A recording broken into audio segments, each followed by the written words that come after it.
গলার থোক এবার দেখেন এই যে আপনি কোনটা নেবেন দেন মাল কুমা করা দেখিচ্ছি না মামা মামা বলছি মাল কুমা করা দেখি না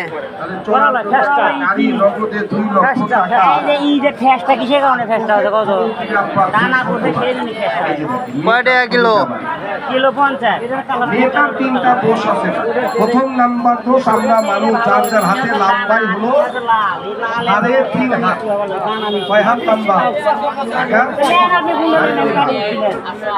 তার হাতে তাই সাড়ে এই যে ফিরাউন যে 140 হাত লম্বা করে হাতে সাড়ে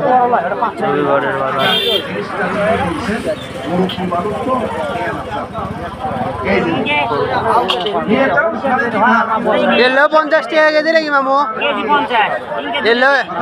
এলো তাই মেয়েটা নদী বা পুকুরে